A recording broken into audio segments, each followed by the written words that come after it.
আসসালামু আলাইকুম রহমতুল্লাহ। স্বাগতম সবাইকে তারেক টিউটোরিয়ালে।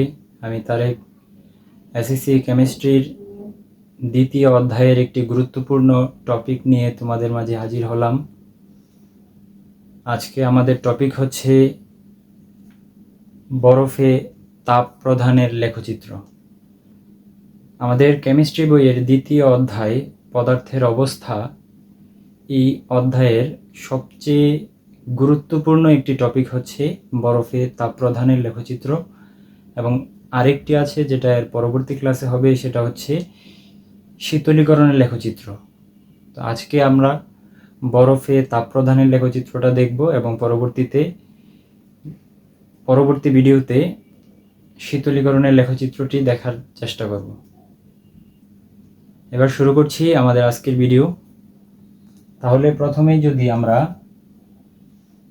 একটু এই চিত্রটার দিকে লক্ষ্য করি,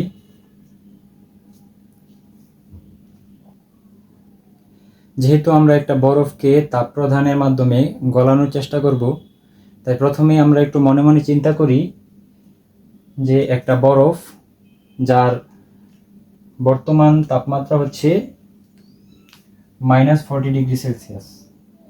এখানে যদি আমরা এই বিন্দুটাকে পি হিসাবে ধরে নিই, তাহলে পি বিন্দুতে বরফের অবস্থান হচ্ছে -40°C। এবার আমরা বরফটাকে আস্তে আস্তে গলানোর চেষ্টা করব। তো আমরা যদি প্রথমে বরফের মধ্যে তাপ প্রদান করি, তাহলে একটা সময় দেখা যাবে যে সেটা -40° থেকে আস্তে আস্তে -20° এবং এক সময় 0°C তাপমাত্রায় গিয়ে পৌঁছাবে। এবং 0°C তাপমাত্রায় যখন যাবে, তখন আমরা যেটা লক্ষ্য করব সেটা হচ্ছে, আমরা দেখব যে বরফটা আস্তে আস্তে তরলে পরিণত হতে শুরু করেছে, অর্থাৎ বরফটা আস্তে আস্তে গলতে শুরু করেছে। তো এবার বরফটা গলা মানেই কিন্তু সেটা পুরোপুরিভাবে পানি হচ্ছে না।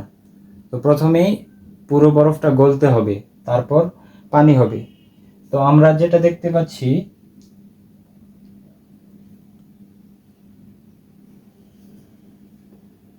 এখানে পি থেকে এ পর্যন্ত আমরা ধরে নিলাম যে এখানে যে সময়টা ব্যয় হয়েছে তাপ দিতে গিয়ে, সেটা হচ্ছে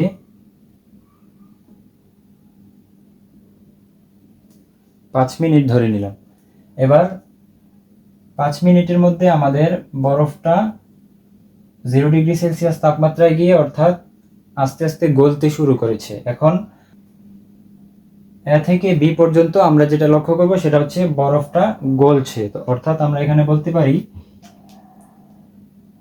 এ থেকে বি পর্যন্ত এটা হচ্ছে বরফের গলনাঙ্ক।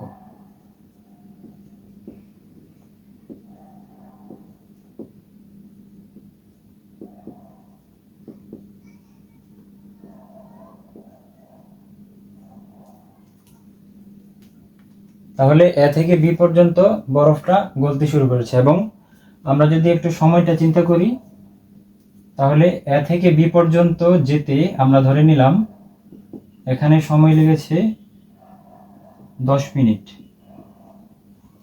এবার 0° থেকে যখন আবার তাপমাত্রা বৃদ্ধি পাবে, অর্থাৎ যে বি থেকে সি পর্যন্ত যে সময়টা, এই সময়টার মধ্যে বরফটা পানি অবস্থায় থাকে।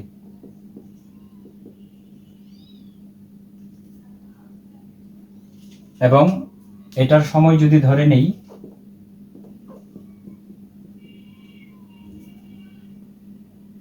বি থেকে সি পর্যন্ত এখানে যে তাপমাত্রাটা গিয়ে পৌঁছাইছে সেটা হচ্ছে 100°C। এখানে আমরা ধরে নিলাম মোটামুটি 15 মিনিট সময় লাগছে। এখানে বি থেকে সি পর্যন্ত যেই সময়টা, এই সময়ের মধ্যে আমরা যেটা লক্ষ্য করি সেটা হচ্ছে এখানে মূলত পানিটা আস্তে আস্তে গরম হতে থাকে, অর্থাৎ এখানে কিন্তু পানির কোনো স্ফোটন লক্ষ্য করা যায় না। অর্থাৎ 100°C পর্যন্ত পৌঁছতে পৌঁছতে পানিটা গরম হয়, এবং যখন 100°C যায়, তখন এটা আস্তে আস্তে ফুটতে শুরু করে, এবং যখন ফুটে তখন কিন্তু সেটা ভাষ্পীভূত হয় না, অর্থাৎ সি থেকে ডি পর্যন্ত এই সময়টার মধ্যে এটা কি হয়, এটা স্ফুটন হয়। এবং এটার যদি সময় ধরে নিই টোটাল 20 মিনিট, তাহলে আমরা সি থেকে ডি পর্যন্ত যেটা লক্ষ্য করি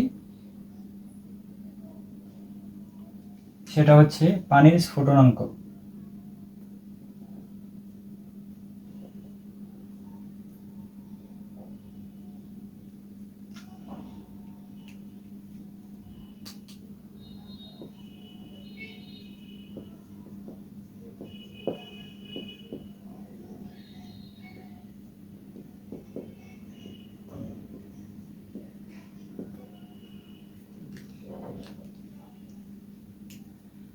এবং সবশেষে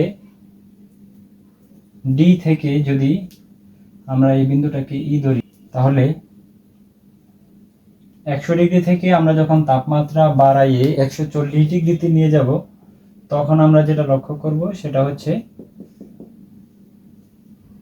উক্ত পানিটি আস্তে আস্তে জলীয় বাষ্পে পরিণত হচ্ছে, অর্থাৎ ধোঁয়ার মাধ্যমে উপরের দিকে উঠে যাচ্ছে। তাহলে আমরা ধরে নিচ্ছি যে ডি থেকে ই পর্যন্ত যে সময়টা সেটা হচ্ছে 25 মিনিট।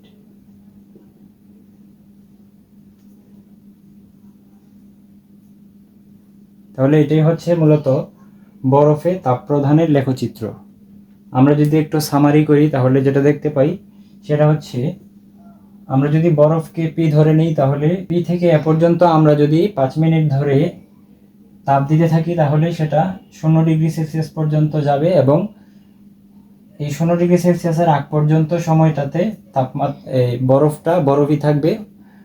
এবং যখন আমরা 0 ডিগ্রি সেলসিয়াসে যাবে তখন আমরা দেখতে পাবো যে বরফটা আস্তে আস্তে গলতে শুরু করেছে, এবং সেটা এ থেকে বি পর্যন্ত সময়ে এটা গলতে থাকবে, অর্থাৎ এ থেকে বি পর্যন্ত আমরা দেখতে পাবো বরফের গলনাঙ্ক রেখা। এবং 0 ডিগ্রি থেকে যখন আমরা তাপমাত্রা আরো বৃদ্ধি করব এবং সেটা আস্তে আস্তে 100 ডিগ্রি পর্যন্ত যাবে, অর্থাৎ বি থেকে সি পর্যন্ত যাবে, তখন আমরা যেটা দেখতে পাবো সেটা হচ্ছে বরফ থেকে গলিত যে পানিটা, সেই পানিটা গলতে গলতে অর্থাৎ 100 ডিগ্রি সেলসিয়াস পর্যন্ত বরফটা পানি অবস্থায় থাকবে। এবং যখন 100 ডিগ্রি সেলসিয়াসে আমরা যখন রাখবো তখন দেখা যাবে যে পানিটা আস্তে আস্তে ফুটতে শুরু করবে, অর্থাৎ সি থেকে ডি পর্যন্ত সময়টাতে আমরা দেখব পানির স্ফুটনাঙ্কের সময়। এবং যখন 100 ডিগ্রি সেলসিয়াস থেকে আমরা তাপমাত্রা আরও বৃদ্ধি করে 140 ডিগ্রি সেলসিয়াসে নিয়ে যাব, তখন আমরা যেটা দেখতে পাবো সেটা হচ্ছে পানির যে স্ফুটনাঙ্কটা ছিল সেটা থেকে আস্তে আস্তে জলীয় বাষ্পে পরিণত হচ্ছে, অর্থাৎ পানিটা বাষ্পীভূত হচ্ছে। এটাই হচ্ছে বরফে তাপ প্রদানের লেখচিত্র। পরবর্তীতে আমি শীতলীকরণের লেখচিত্রটা দেখানোর চেষ্টা করব। তো বরফের তাপ প্রদানের লেখচিত্র আর শীতলীকরণের লেখচিত্রটা হচ্ছে সম্পূর্ণ বিপরীত, অর্থাৎ এখানে যেভাবে আমরা বরফ থেকে জলীয় বাষ্পে নিয়েছি, ওইখানে ঠিক জলীয় বাষ্প থেকে আমরা আবার বরফে পরিণত করব। তো পরবর্তী ভিডিও দেখার জন্য সবাইকে আমন্ত্রণ জানিয়ে আজকে এখানে বিদায় নিচ্ছি। সবাই ভালো থেকো, সুস্থ থেকো, আল্লাহ হাফিজ।